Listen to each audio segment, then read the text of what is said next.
Ya, jelang debat perdana Capres pada hari Selasa ini nampaknya sejumlah lembaga survei juga mengeluarkan rilis terbaru yang mengatakan mengenai elektabilitas dari masing-masing Capres-Cawapres.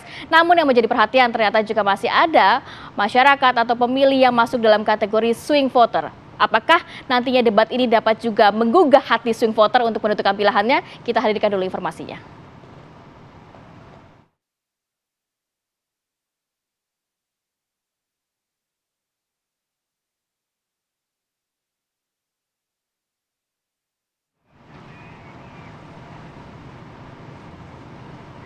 Oke, biarkanlah para narasumber yang menjawab ya.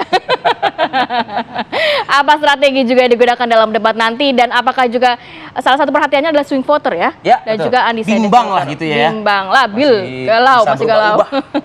Gitu.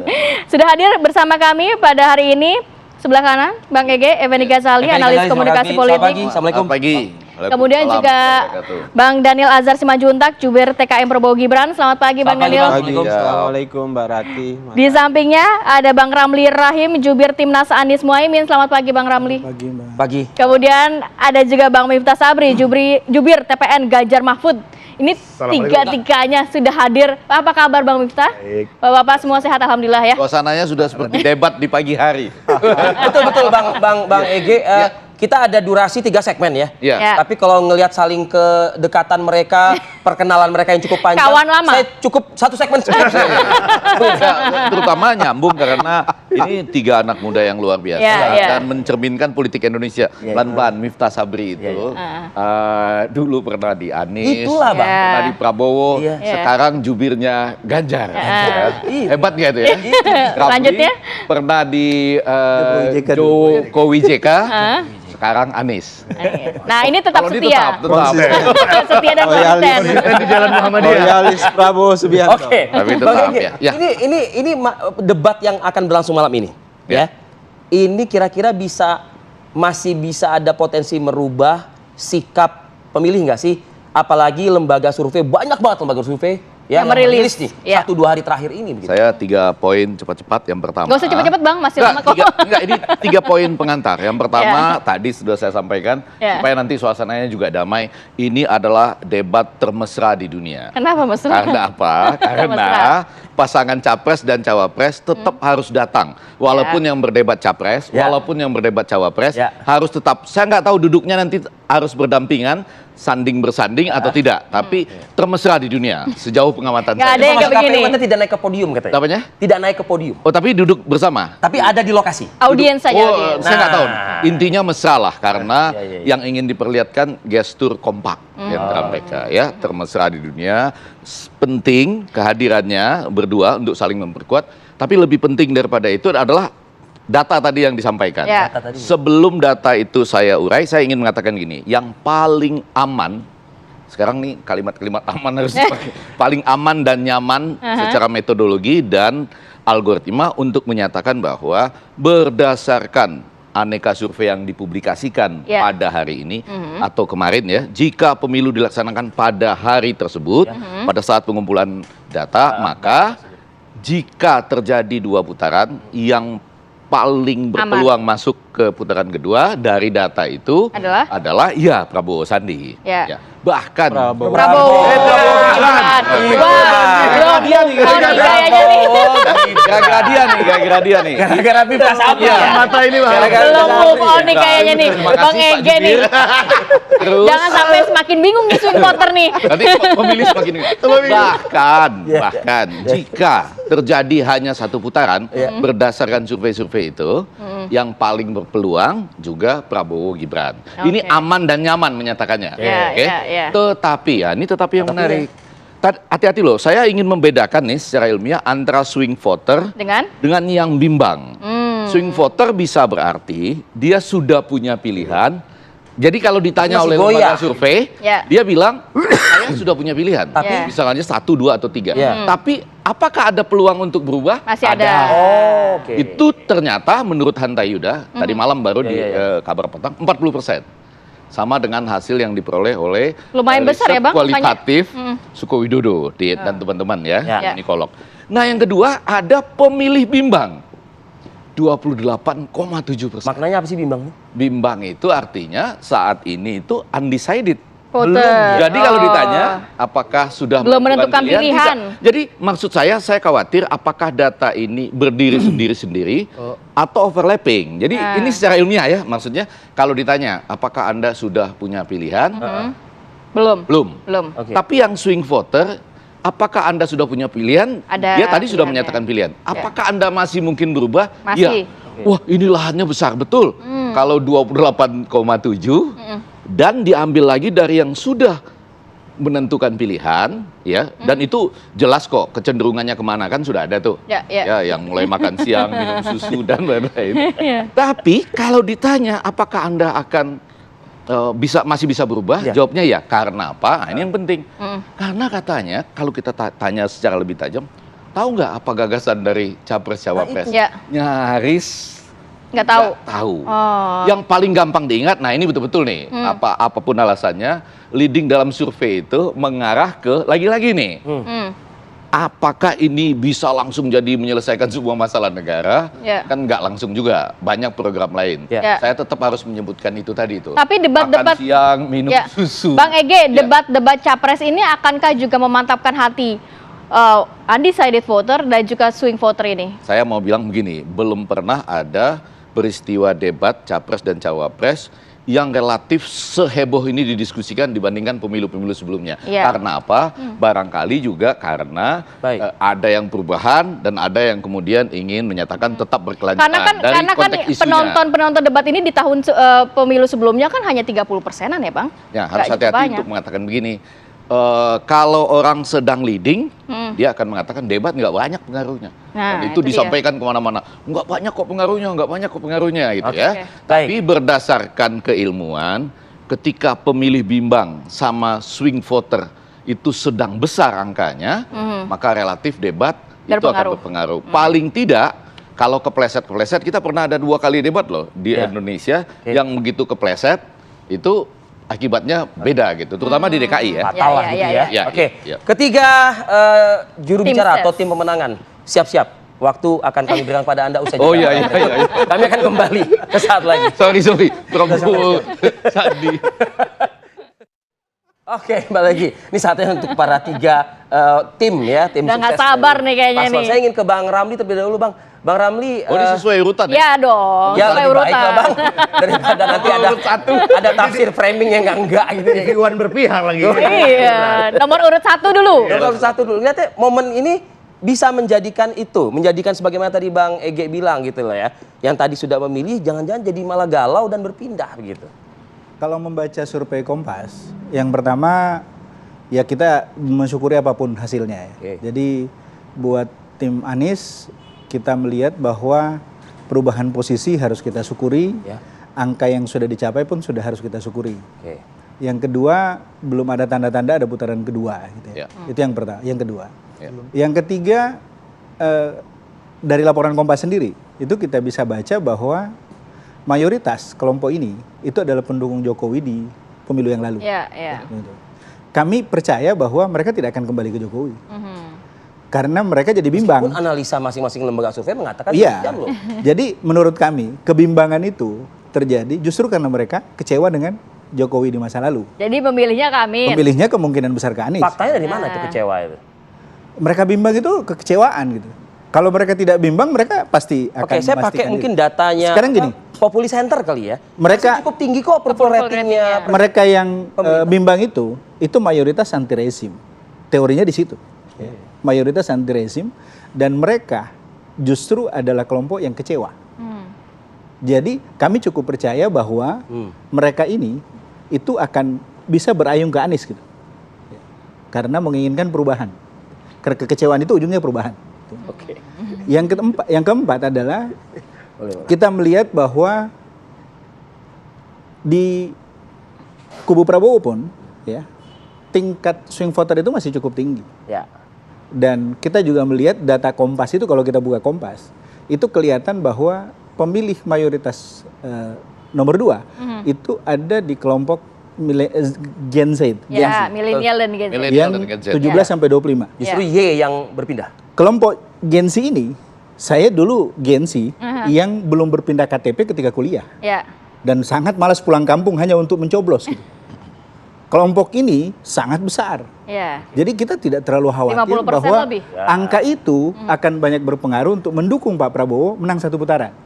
Nanti kita tunggu di putaran kedua. Tapi kan gimmick-gimmicknya kan udah dapet nih, gitu kan. Gimik-gimiknya Kodari. Bang Daniel, Ya. tanggapi boleh Bang. Tadi dikatakan bahwa sebenarnya di kubu Prabowo sendiri, pemilih Prabowo sendiri ini juga masih banyak yang swing voter ternyata. Iya, Mbak Rati, kalau diperhatikan survei Kompas saya kutip karena Iya, iya. Mas Ramli tadi kutip survei Kompas. Pertama misalnya sebagian besar atau mayoritas swing voter itu adalah pendukung Pak Jokowi. Ya. Kemudian kedua, sebagian besar dari mereka adalah Gen Z dan milenial. Nah, kalau kita lihat dari sisi migrasi pendukung Jokowi itu mayoritas ke Pak Prabowo. Kemudian sebagian Bukan ke besar Amin ya, yang tadi ke ceweknya itu bukan ya? sebagian besar pemilih Gen Z dan milenial itu mayoritas juga mendukung Pak Prabowo. Nah, dari sisi itu kita yakin swing voters ini akan semakin kuat menentukan pilihan ke Pak Prabowo. Kenapa begitu? Karena kalau kita lihat survei, tingkat kepuasan terhadap kinerja Pak Jokowi itu masih 80%-an. Ya. Artinya mereka melihat harus ada keberlanjutan di satu sisi, di sisi lain harus ada penyempurnaan yang ingin dilakukan oleh Pak Prabowo. Nah, dalam konteks ini, Jadi maksud Anda dalam konteks ini kita lihat, salah baca data dong. saya nggak tahu itu. Loh, kan tadi kan Anda mengcounter. Nggak tahu, saya nggak Berbeda, mengkonter berbeda siapa-siapa. pernyataan. Kekecewaannya Mas Arief akhirnya sedang beralih ke sedang perubahan memaksa gitu saya kan, supaya tadi. lagi ini. Para saya yang kecewa lanjut ini. begini, Mas Arief kenapa begitu? Karena tadi pendukung Pak Jokowi, Gen Z, milenial itu suka kolaborasi. Nah, visi maju bersama menuju Indonesia 2045 itu substansinya, ruhnya itu adalah kolaborasi. Substansinya itu adalah gotong royong. Ya. Substansinya itu adalah maju bersama. Nah, Gen Z kemudian pendukung swing voters yang mendukung Pak Jokowi itu mau melihat ada kolaborasi yang luar biasa ditampilkan oleh Pak Jokowi dan Pak Prabowo. Ada kenegarawanan yang luar biasa ditampilkan Pak Jokowi dan Pak Prabowo. Nah, dalam konteks itu Pak Prabowo sudah secara tegas menyatakan bahwasannya kami ingin melanjutkan program pembangunan yang baik sudah dimulai oleh Pak Jokowi. Bukan hanya program baik atau yang sudah dibangun Pak Jokowi, tapi yang sudah dibangun oleh Presiden Soekarno, Soeharto, Habibie, dan seterusnya. Iya. Coba kita lihat ya tahapannya. Dalam kenapa pentingnya kolaborasi dan gotong royong. Bung Karno itu berhasil membangun pondasi bangsa ini sebagai bangsa yang besar. Nasionalisme ditanamkan oleh Bung Karno, patriotisme dan sebagainya.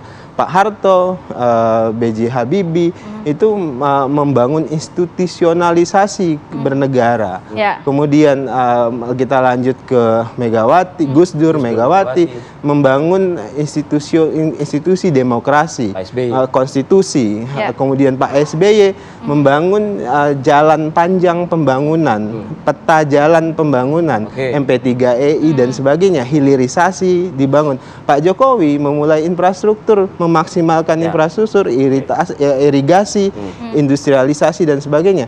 Nah, Pak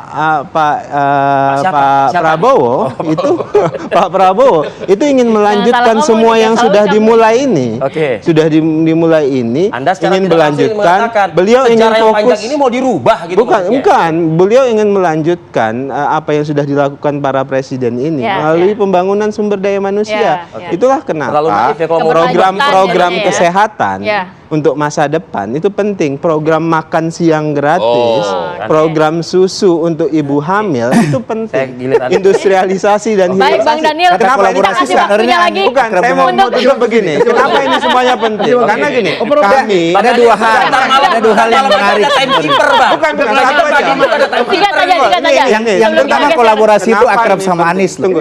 Kolaborasi itu Kota kolaborasi itu dibangun oleh Anies. Oh. Ya, ya. Jadi kata kolaborasi itu dibangun oleh Anies. Anies. Oke. Susu gratis, makanan gratis. Itu sudah dilaksanakan Anies. Oke, ya, tadi saya jawab. kalau gitu Dan dikampanyekan Ini Prabowo namanya 2019. klaim. Ya. Itu namanya klaim. Oke. Tapi karena itu Pak Prabowo, Saya jadi mau Anda mulai harus gini. berbeda dong ya. Iya, Singkat saya saja, mau Bang tanya. Daniel. Bukan. Kita nggak Prabowo mau membangun- melanjutkan programnya Anies 2000 di Jakarta gitu. Nanti saya jawab. Tapi Tahan dulu. Saya nggak mau membangun. Harusnya Kami debat nggak mau. capres, cawapres Tunggu, Bang. Yang ini yang Bisa kayak gini, tangkap ada. Kami tidak ingin Asal membangun senyum gitu ya. rejim dan generasi yang saling mengutuk. Nah, Kita nggak mau seperti Baik. kutukan Baik. seperti empu gandring. Oke. Misalnya ini Poinnya mengutuk sudah kita ini dan tangkap, mengutuk Bang ini. Daniel. Yang berikutnya, misalnya Bang Daniel. klaim program susu gratis itu adalah program Anies, kan lucu. Tadinya dikritik habis-habisan. Program apa? Ya, ya. Tiba-tiba sekarang Kita belum oke. dengar suara nomor 3 nih, Padahal Bang. revolusi putih Ya, itu ya. adalah program Pak Prabowo Saya yang baik. Di dikerjakan 2019 itu sudah Waktunya jelas. habis, Anda waktunya itu- habis, Bang, Bapak-Bapak. tolong ya. Kita yang mandu ya. Kita yang mandu. Dan saya ingatkan kepada Bang Rafli, Bang Daniel, kita baru di putaran pertama. Ya, jadi kalau mau debat antara Anies dan Prabowo, tunggu putaran kedua. Iya. Nah, pertanyaannya, Anda di putaran kedua masuk apa enggak nih, Bang Miftah? Jadi begini, Lembaga survei mengatakan demikian, Bang. ya gini, jadi kalau menurut kami Pilpres di 2024 ini memang didefinisikan dengan bagaimana kita melihat pemerintahan Jokowi hari ini. Nah, kita meyakini bahwa ini adalah Pilpres keberlanjutan. Mohon maaf, bukan Pilpres perubahan. Karena di data kita, di internal kita juga punya data bahwa 80% pemilih kita menyatakan arah kepemimpinan negara ini udah arah yang benar. Dan kalau di squeeze sedikit lagi memang 75% puas. Nah, saya harus mengklarifikasi di sini bahwa Ganjar Mahfud itu adalah sama-sama berada di camp keberlanjutan. Dengan Ganjar percepatan. Mahfud, Pak Mas Ganjar itu, Pak Jokowi adalah produk daripada camp keberlanjutan. Ya. Mas Ganjar itu nyantrik dengan Pak Jokowi, saya pikir more than 10 years, lebih dari 10 tahun. Jadi karakter kepemimpinan yang dekat dengan rakyat, melayani rakyat, responsif, dan satset itu sama dan sebangun antara yang dipraktekkan oleh Pak Jokowi selama ini. Sehingga ini yang disenangi rakyat dan kita melihat itu ada di Mas Ganjar. Sehingga karena kita melihat ini adalah Pilpres keberlanjutan, nggak usah khawatir. Walaupun Pak Prabowo juga mengatakan meneruskan pemerintahan Pak Jokowi, nggak apa-apa. Mas Ganjar juga penerus Pak Jokowi yang asli. Karena karakter kepemimpinannya itu Genuine lah gitu. banyak dekat dan miripnya dengan Pak. Bedanya Itu yang pertama. beda. Mau dikatakan asli, nah. tapi mayoritas itu ada Sebentar, di kubunya nah Prabowo. sebentar belum mayoritas. Kan kita lihat tadi ya. Izinkan saya dengan Mas Daniel ini guru saya melihat gajah ini. Gajah itu kan dua Ya. ciri khasnya, gading dan belalai. Beliau melihat angka 39 adalah gadingnya. Saya ingin melihat belalainya. Berarti ada 60% yang sudah tidak mau memilih pasangan nomor urut 2. Kenapa? Artinya adalah ada ruang yang bisa kita lihat, berarti bisa di-squeeze lagi. Kan sederhananya begini, 75 ini 25 punya perubahan. 75 punya kita. Ya. Kalau kita bagi 2 itu kan masih kompetitif. Ya. Nah, menurut kami ini yang ke depan akan kita lihat. Lihat itu kelihatan bahwa kalau kita juga punya data di internal bahwa memang menarik ya. Kalau dilihat dari yang mau melanjutkan ini, jangan masukkan nama, tapi kita masukkan karakter kepemimpinan. Kita masukkan dari 75 ini kita squeeze. Yang ingin Indonesia itu glory, besar. Itu kira-kira dari 100% Ya. ada kira-kira 45%. Yang ingin serving people, dekat dengan rakyat, responsif juga di angka 40-an. Artinya memang kalau Mas Ganjar dan Pak Prabowo ke putaran kedua, Ya. regardless dengan nama tapi karakter kepemimpinan, dua-duanya akan kompetitif. Terakhir, mungkin pengalaman. Saya kebetulan sedang bertarung di Jawa Tengah 1, Semarang, Kendal, dan Salatiga. Ini Pesan sponsor, Pak. Pesan sponsor. Nah, ini menarik untuk kita lihat. Numpang. Untuk kita lihat, ini kan tempatnya Mas Ganjar. Ya. Saya datang ke kampung-kampung, ke desa-desa. Dan fenomenanya bukan swing. Iya. Kenyataannya begini, Mbah, sampean panjenengan iki pilpresnya sopo? Oke. Baik. Nah dia bilang begini, aku Mas Ganjar ya. Tapi aku bingung, Pak Jokowi dukung Pak Prabowo. Yang ada itu pemilih bingung. Jadi yang dulunya memilih Bimbang. Pak Jokowi, yang mereka memilih Mas Ganjar bingung. Di sini saya klarifikasi, nggak usah bingung. Bahwa Mas Ganjar juga akan meneruskan program Pak Jokowi. Kalau itu pemilu nggak bingung, pemilih nggak bingung. Ya, Oke, Bang. Oke. Yang kedua tambah sedikit. Ya. Nah ada Tidak dulu dong. nggak apa-apa. Tadi kan diambil sedikit. Ya. Dan saya nggak lihat swing. Ada mengingat guru saya. Ada di Inggris itu namanya Tory factors. Ya. Ada pemilih konservatif yang malu. Ya. Sekarang juga terjadi. Oh, Jadi iya. banyak pemilih Mas Ganjar yang malu ngaku. Jadi sebenarnya kalau 29 itu ditambah 28, kita bisa leading. Oke, nanti kita tanggapan dari Bang Ege. Tahan dulu ya Bang ya. Saat lagi tetap Kalau bersama di Sumatera kami. Barat ada responden pangicu. Oke, kita langsung ke Bang Ege. Bang Ege, kalau di Pilpres sebelumnya ini kan swing voter, undecided voter, ini kan terakumulasi, kotel efeknya kan dirasakan oleh PDIP.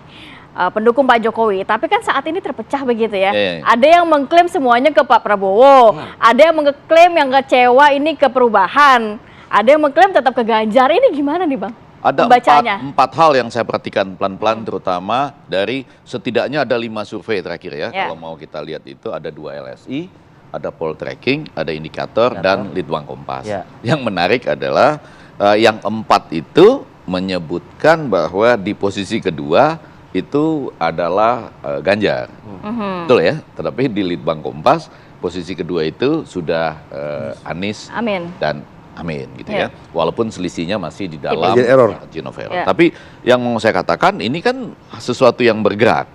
Lalu pada bagian yang kedua tadi disebut-sebut bahwa angka 45,8 itu sebetulnya sudah dicapai. Dalam salah satu dari 5 lembaga survei itu ada angka 45, sekian. Kalau saya menyebut itu Daniel senyum lah, kurang lebih begitu ya. Tapi yang menjadi perbedaan yang suka menjadi tanda tanya kalau kita mendekati secara metodologis, ada angka 45,8. Tapi di bawahnya itu yang Litbang Kompas 39,3. Itu begitu dimasukkan margin errornya masing-masing nggak nyambung.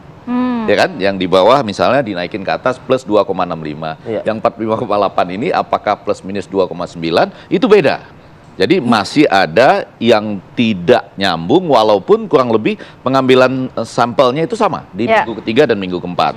Itu ada pertanyaan. Nah, lebih penting daripada itu memang melihat siapakah yang disebut sebagai pemilih bimbang. Hati-hati ya, nanti coba dibaca lagi. Sejauh yang saya baca itu, dia justru bukan di pemilih generasi milenial dan Z itu. Dia di pemilih yang selebihnya dan tidak X rata-rata. Itu coba nanti dibaca lagi. Dan itu mereka yang mungkin di pemilih sebelumnya itu tidak melakukan hak pilihnya atau ditambah dengan tidak terikat secara emosional dan ideologis katanya. Wah, ini penting sekali. Ternyata angkanya masih besar. Nah, apa yang penting dengan itu untuk nanti malam?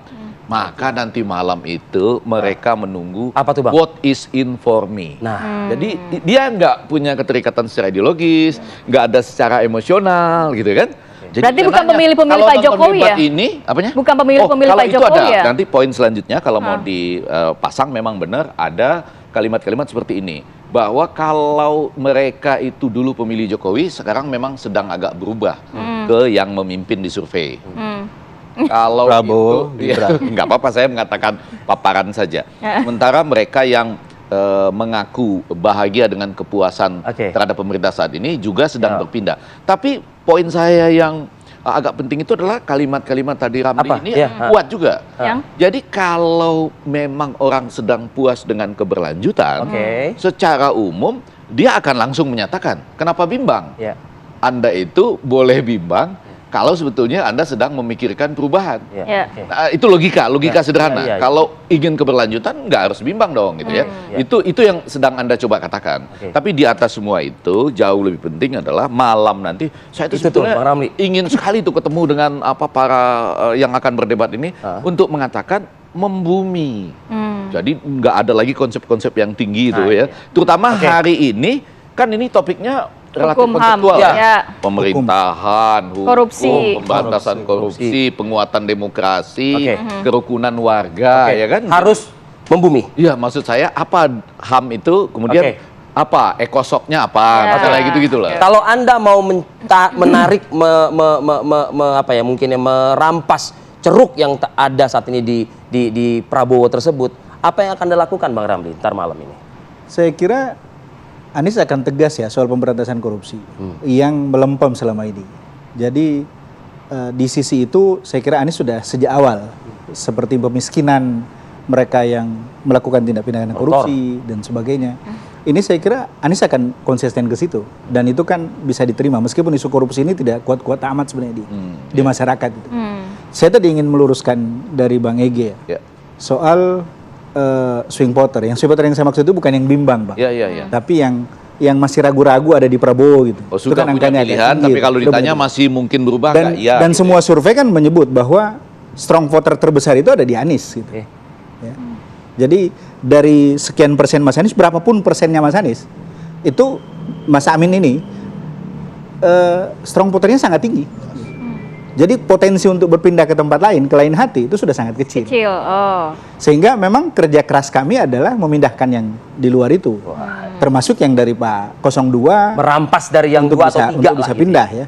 Yang ketiga, yang selanjutnya adalah kita ingin memaksimalkan bagaimana Anies itu yang popularitasnya dari banyak survei itu belum sampai ke bawah, belum sampai ke desa-desa. Ini juga bisa kita maklumi karena dari sisi logistik memang kita tidak sementereng yang lain ya. Itu sudah kita akui itu. Jadi muncullah kemudian gerakan-gerakan yang disebut sebagai gerakan rakyat. Misalnya kita teman-teman di bawah karena ya minggu pertama sih masih menunggu ya. Ada enggak ya aliran logistik dan sebagainya. Tapi kemudian setelah memang terbukti tidak ada, itu mereka bergerak sendiri. Artinya ada kekuatan dari bawah. Mereka bikin spanduk rakyat yang ditulis sendiri, dicetak sendiri, kemudian dipasang sendiri. Kemudian mereka turun ke bawah ke masyarakat. Kemudian muncullah sebenarnya seperti yang jubir-jubir kampung, jubir desa dan seterusnya. Itu adalah upaya kita untuk memaksimalkan tingkat pengenalan Anies Muhaimin ini di akar rumput sampai ke bawah. Itu dari nomor urut 1, nanti 2 dan 3 kita tahan dulu ya. Kita jeda dulu ngeteh dulu aja Bang. Dan satu lagi, hampir semua istilah-istilah yang disebut Bang Daniel tadi, itu sangat lekat dengan Anies gitu. Baik. Kolaborasi. Namanya usaha lah Bang ya. Namanya juga usaha ya. Isu dan sebagainya udah jalan semua itu. Daniel setuju aja. Kita tahan dulu ya. Kita kembali saat lagi tetap bersama kami. Sebelum kita melanjutkan perbincangan, kita pantau dulu bagaimana persiapan di Gedung KPU Jakarta bersama rekan kami, Tika Dewi. Selamat pagi Tika, informasi silakan langsung dari sana. 2 kali katanya KPU. Semua di Jakarta. Ya, selamat pagi Kamarati, Arif Fadil dan juga pemirsa. Debat perdana bagi calon presiden dan juga calon wakil presiden 2024 akan digelar pada malam hari ini, tepatnya pada pukul 19.00 waktu Indonesia Barat atau pada pukul 7 malam nanti di Gedung KPU RI, yang mana untuk titik debatnya sendiri akan ada di venue di halaman Gedung KPU RI. Dan dapat kami gambarkan dari lapangan langsung ini venue sudah terlihat rampung dan sudah ada pemasangan garis pembatas oleh pihak KPU RI sendiri. Jadi itu artinya bisa saja ini venue sudah dapat secara maksimal dipersiapkan oleh pihak KPU RI sendiri. Dan Kamarati, Arif Fadil juga pemirsa, langsung dari Hashim Asyari selaku Ketua KPU RI ini, adapun format debat nantinya akan berlangsung selama 150 menit, yang mana fokus dari debat sendiri akan berlangsung selama 120 menit dan akan ada 6 segmen. Kemudian untuk pantauan lokasi sendiri akan ada pengamanan pada pukul 16.00 waktu Indonesia Barat. Demikian informasi langsung dari Gedung KPU RI, kembali ke studio. Terima kasih Tika Dewi, selamat bertugas kembali. Kita pakai waktu deh kalau gitu. Kita harus buru-buru nih. Bang Daniel, membumi kata Bang Ege. Bagaimana Prabowo Subianto bisa membumi dalam menyampaikan paparannya? Yang jelas pertama terkait dengan isu korupsi, anti korupsi, Pak Prabowo dan Mas Gibran adalah capres dan cawapres yang tidak pernah dipanggil atau terkait dengan isu korupsi di KPK maupun dimanapun. Artinya mereka berdua tidak pernah dipanggil, tidak pernah jadi saksi, tidak pernah terkait dengan korupsi atau kasus korupsi manapun. Itu pertama. Dan kedua, komitmen Pak Prabowo selama ini adalah memang bagaimana menghadirkan pemerintahan yang bersih. Jadi berbeda misalnya tadi disampaikan oleh Bang Ramli, ini isu nggak penting di tengah masyarakat. Ini isu penting walaupun masyarakat nggak aware misalnya tugas Pak Prabowo dan Mas Gibran untuk menjadikan ini isu penting dan membangun kesadaran bersama bahwasannya anti korupsi itu harus jadi budaya. Itu pertama.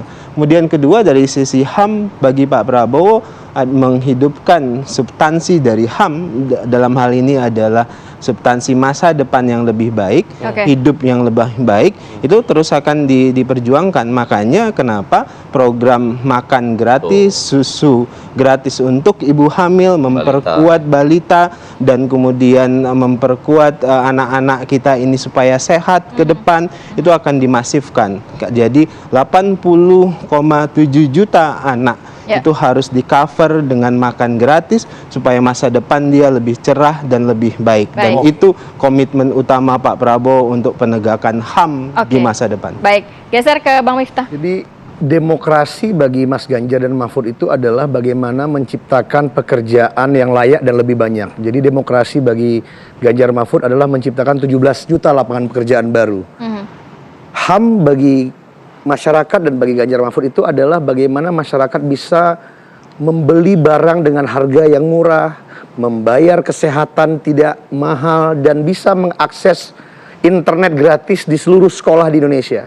Mas Ganjar punya program internet gratis di seluruh sekolah di Indonesia untuk seluruh anak muda, Gen Y dan Gen Z, dan kemudian juga punya program 1 sarjana untuk 1 keluarga miskin. Karena apa? Demokrasi itu adalah bagaimana kehidupan mereka jadi lebih baik. Bahwa pemerintah hari ini sudah berhasil membangun jalan, membangun jembatan, waduk, bendungan. Tapi ketika ditanya, rakyat di desa-desa itu masih merasa membeli barang itu mahal. Pekerjaan masih susah. Demokrasi dan HAM bagi Pak Ganjar dan Pak Mahfud adalah menciptakan lapangan pekerjaan sebanyak-banyaknya, bagaimana living cost, biaya hidup yang murah, dan hidup yang lebih sejahtera. Kira-kira begitu. Oke, baik ya. Gen Z sama milenial ini ya, betul ya. Oke, baik, terima kasih Bapak-Bapak sudah hadir Terima kasih bersama banyak kami. Bapak-Bapak. Kita sama-sama saksikan Kita nanti nantikan. malam. Apakah benar realisasi dari pernyataan Anda? Selamat berdebat. Yakin ya bahwa nanti malam ada goyang gemoy juga ya? Kita lihat saja. Pak. Kita tunggu, kita Pasti ada. nantikan. Yang ditunggu-tunggu itu. Terima kasih banyak Bapak-Bapak. Terima kasih Bapak-Bapak. Assalamualaikum.